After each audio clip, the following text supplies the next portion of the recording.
Hey guys, Keely Reason here, owner of Love Hope Adventure, where I blog about the marriage relationship, intimacy in marriage, and how you can go deeper with your spouse. Today I'm talking about why you seem to have the same fight with your spouse all the time. And the first thing I want to tell you is that it's very normal. It's very normal to keep having the same fight with your spouse over and over. In fact, whatever you fought about in the first year of marriage, you're probably going to keep fighting about it for the rest of your marriage.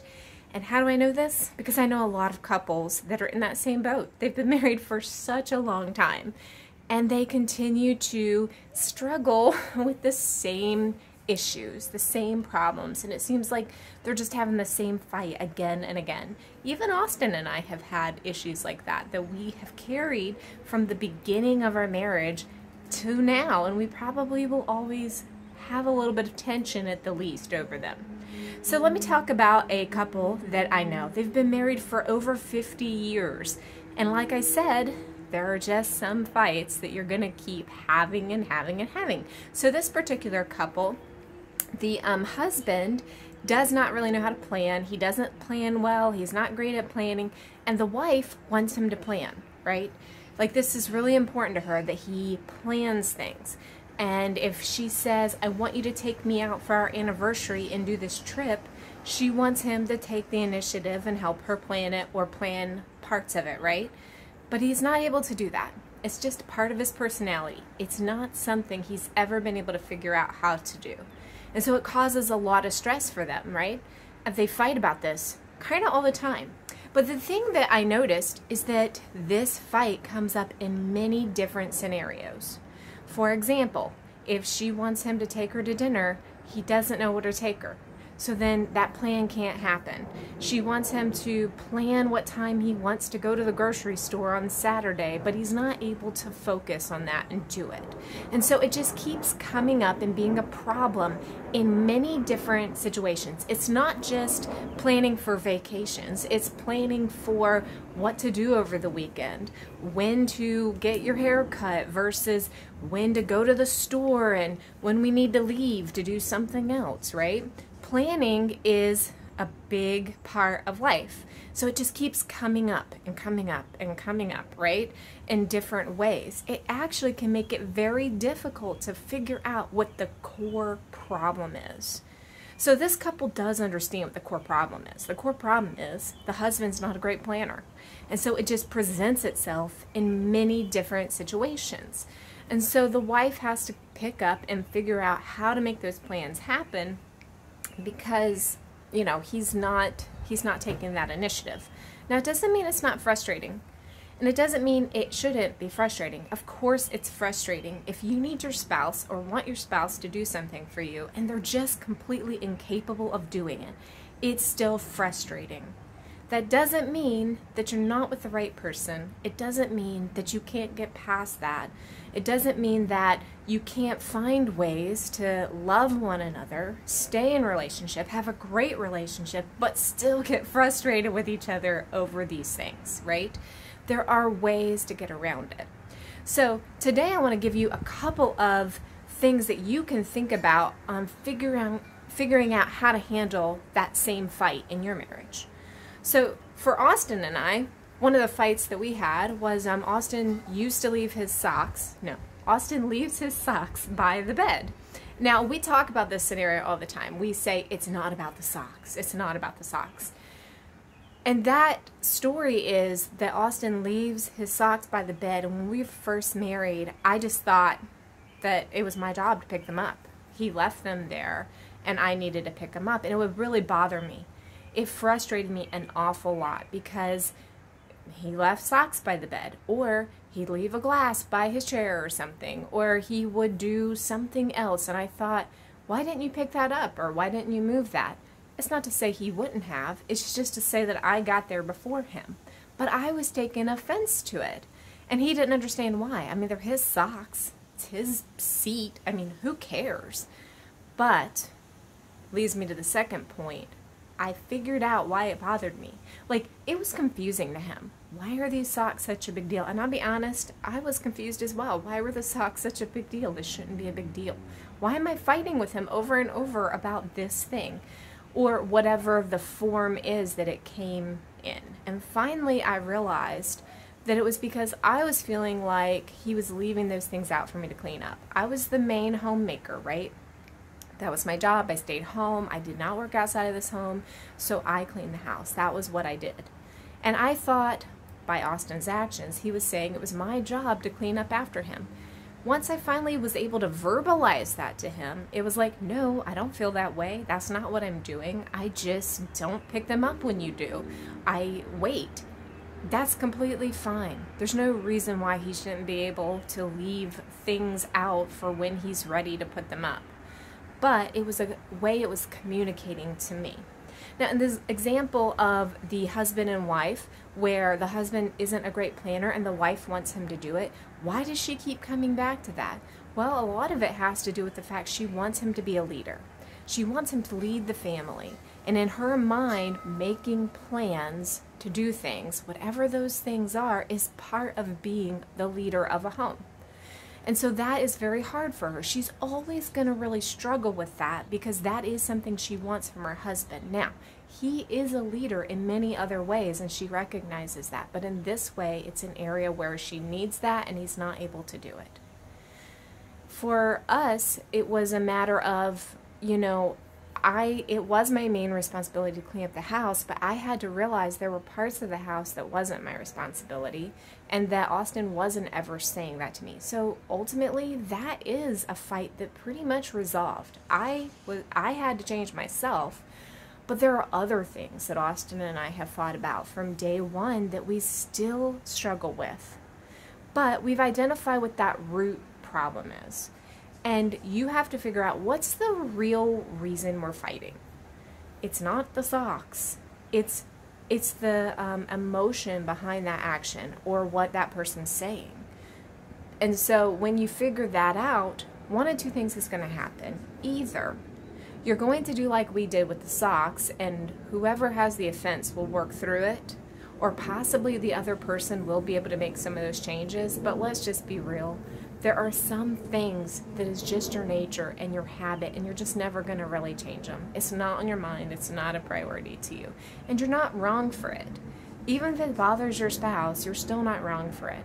They can be bothered, and they have to figure out how they're going to handle that frustration or that annoyance.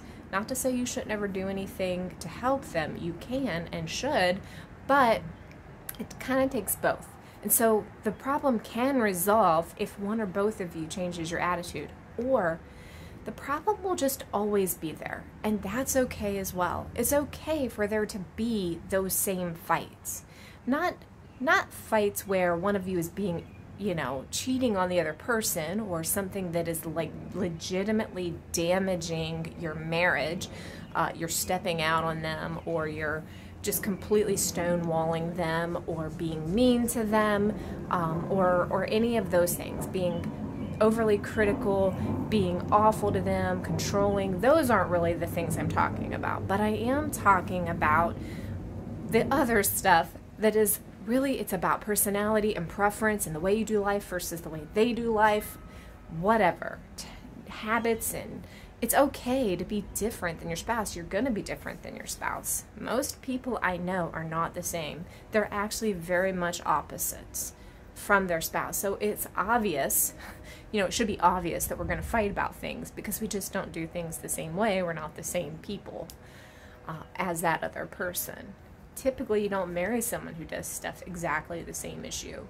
There's a lot of benefit to that, and that's what you have to focus on. Focus on the things about your spouse that you really love about them, the things that are beneficial to you. So if you are in a situation where you have that deep underlying problem and you figure out what it is and you can't really resolve it, at the very least, you can give that person grace. You as a couple can say, this is your tendency. Yes, it's bothering me, but I'm going to give them grace because I know at the end of the day they love me, they care about me, and yes, they're doing this thing and it's frustrating me, but there's a lot of things that they do that don't frustrate me that I really love and I really, really appreciate. So that couple that the husband struggles to plan and the wife wants him to do it, one thing that they taught me is that, after that little bit of complaining and frustration is to be reminding of yourself what your spouse does that they really care about. And I've heard the wife say, he's a good man though, I would not trade him in for anyone else. Yes, he does this thing, it frustrates me. Like, in my opinion, that gives like, tells yourself, this is my emotion, I'm accepting that emotion. It's okay for me to be frustrated with my spouse. I don't always have to be happy with them. I don't always have to be okay with everything they're doing. And I'm going to be frustrated. So she expressed that frustration, but then she reminds herself of it could be worse. She could be with someone else who doesn't check the majority of the boxes for her.